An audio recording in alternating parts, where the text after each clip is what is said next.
Okay, very good morning.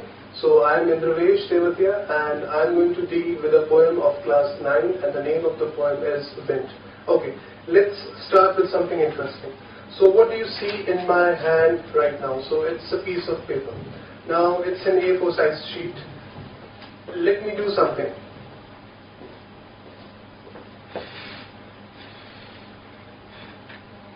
Okay. So what you just observed was when I blew some air from my mouth, the paper, which was weak, could not actually take the pressure of the air, the blowing air, and it fell down from my hands. Now let me repeat it, but in somewhat different manner.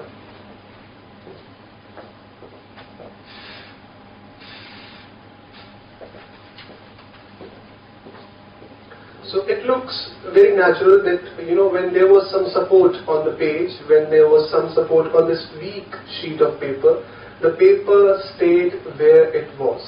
Now, I would also like you to find out the difference between air and wind. Is there any difference between air and wind? And the thing which I just did, was that wind? Try to think about that and try to find out the answer.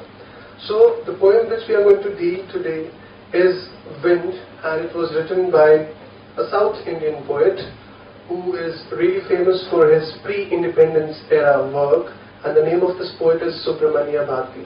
So the learning objective for the today's class would be to understand the meaning of the given poem, and the name of the same is Wind. So let's read it once, let's see what does the poet feel like and what is he saying about wind, and then we'll go for the meaning making of this poem, including the poetic devices used.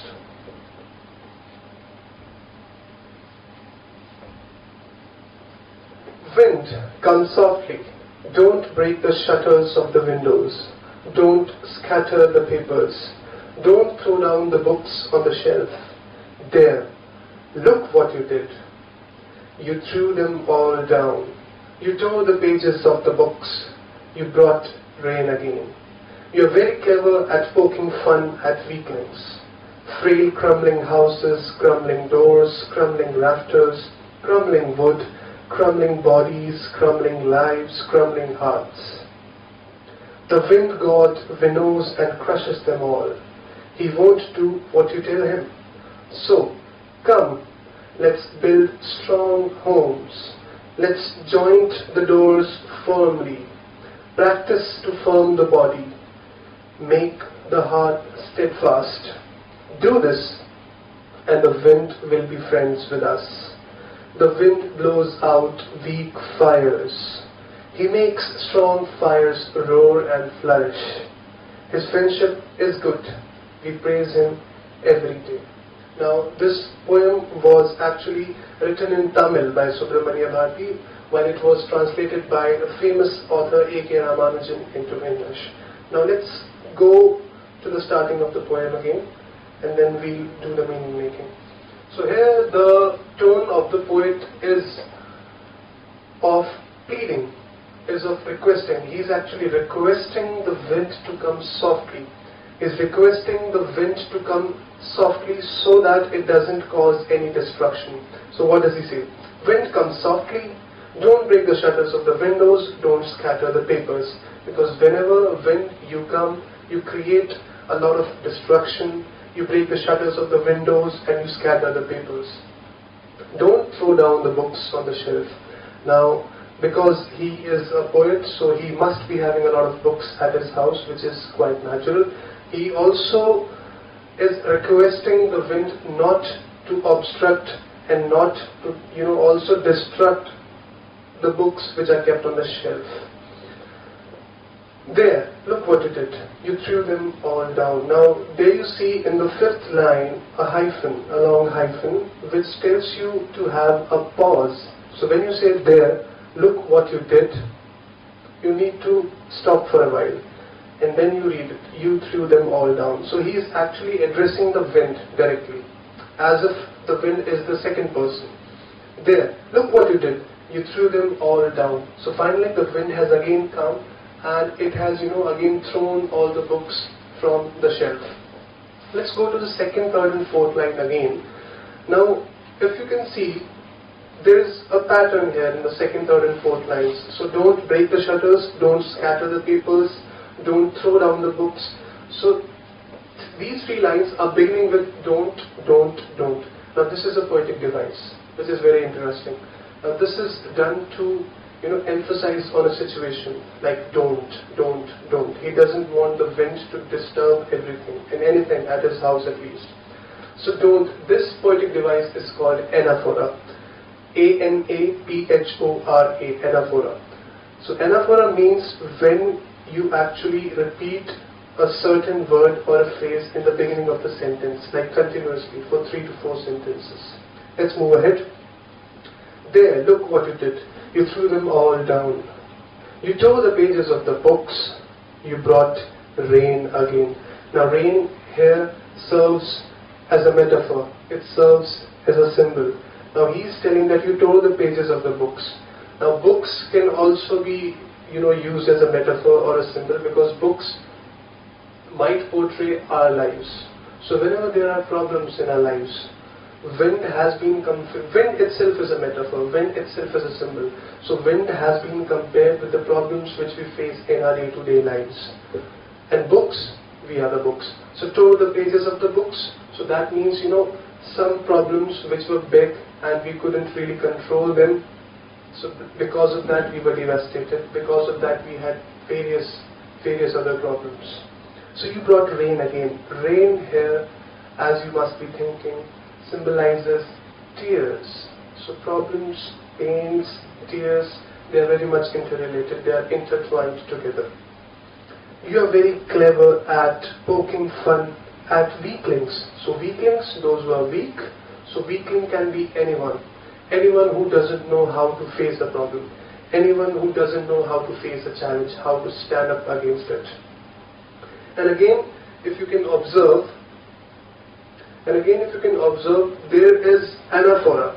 So you tore the pages of the books, you brought the rain again, you are very clever. Now the poet is repeating this word, you. You are very clever at poking fun at weaklings. So now the poet feels that wind, you just like to have fun by poking fun at weaklings. You show them that you cannot face me. So the poet now speaks of wind as if the wind is a snob. Now the wind is acting like very bossy.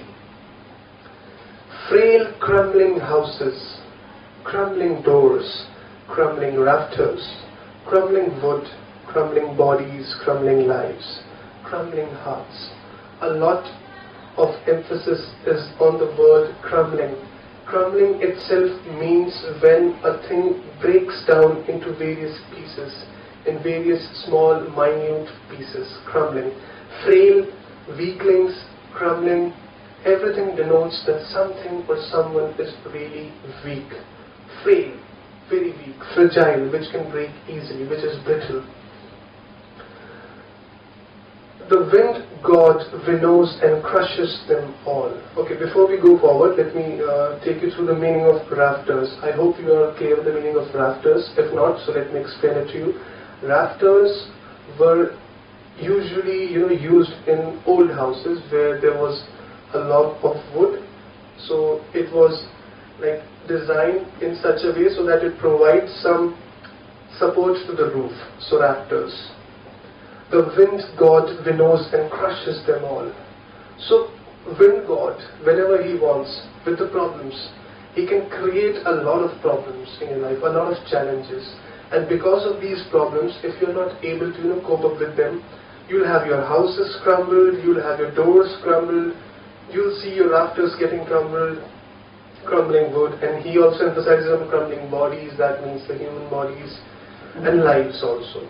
Crumbling hearts, because the hearts, they really get broken down very badly whenever there are problems, whenever there are emotional things happening. He won't do what you tell him. Now it is interesting. He won't do what you tell him. What do you think is he here? Is it the wind god, or is it the wind itself? Or is there any difference between the wind god and the wind? Interesting. He won't do what you tell him.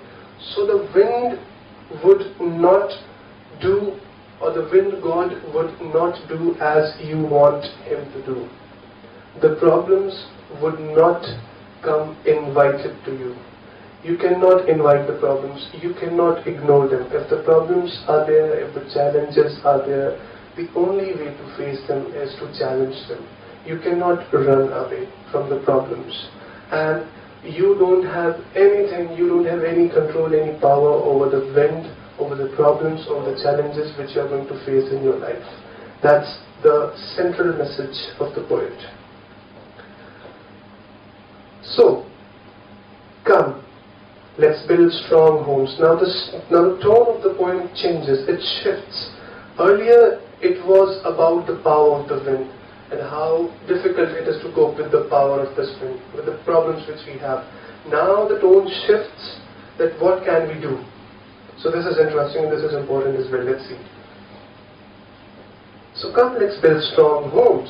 So if you have problems, if you have wind, even if you have storms, even if you have like earthquake of a problem, if your homes are strong, if you are strong, nothing can break you down, that's for sure. Let's joint the doors firmly. Now the doors of your house should be also, joined firmly. It should be firm. It should be a firm bond. It should not be fragile. It should not be weak at all. Otherwise the wind will, just take it away. Make the heart steadfast so that it doesn't get broken down easily. You'll have to be strong. There is no other option. There is no other choice. So make your heart steadfast. That's it. Do this. And the wind will be friends with us. So how can the wind, the same wind which was causing a lot of problems in our life, which was obstructing our life to, proliferate, to get very good, to just go in its own direction. So do this and the wind will be friends with us. So if you are very strong, the problems which you face, you'll take them easily. And those problems will make you a better man, a better human being, a better woman, for sure. Because then you know how to face a challenge. You will learn a lot from these challenges and you will become a better human being. The wind blows out weak fires. So imagine you have a matchstick in your hand. You just burn it, okay, there is wind, so that fire would not survive for long. Because it's a very meek fire, it's a very thin fire, it's weak. So it will go off, it will get extinguished as soon as possible. While in the next line, the poet says, he makes strong fires roar and flourish. So the wind makes strong fires roar and flourish. So imagine now, I would like you to do something. So try and close your eyes for a while, and now just follow the instructions carefully. I'll take you through the guided imagery. So imagine you are sitting in the middle of the jungle, and the fire is really important for you because it is keeping wild animals and all the insects away from you. Now you have a huge bonfire, you have created a huge bonfire. I hope you understand the meaning of bonfire. So all the woods, logs, they are collected in such a way that you're having a great fire which is saving you from a lot of things. Now a sudden blow of wind blows. A sudden gust of wind is there. So what would happen to the fire? Of course it won't get extinguished because it's huge fire. You have worked hard on it. But what would happen? The fire would also, flourish for a while. The fire is flourishing. The fire is moving in the direction which the wind is blowing. Isn't it? Can you imagine that? Okay, good. Open your eyes. Now, this is also the way forest fire occurs. Now, because of the wind, the fire in the forests, it also goes on and goes on. So again, strong fires. So if you have strong fire, the wind would also make it roar and flourish. It would become better, it would become bigger. His friendship is good. So be friends with the problems and challenges. Be friends with the wind. You cannot avoid it. There is no option at all. We praise him every day. We praise him every day for the good qualities, for the good things, because wind is important, of course. And the problems are also important, of course. So if you have a straight path, what will you learn? So for the various things, for example, take Formula 1 racing, take Grand Prix, which is for motorbike racing, take Tour de France, which is for cycle racing. So Do you think the path is always the straight one? The roads on which they have like their races, is this straight? Not at all. So it has curves, it has various platforms, it has various obstructions, so that the drivers can be tested, and then only the best man wins it. And that is why there's a lot of prize on that. So if there are no problems, it would be easy for everyone, isn't it? So life would become really dull without problems and challenges. So you need to accept them. And the poet wants you to do the same. That's it for the day. Thank you.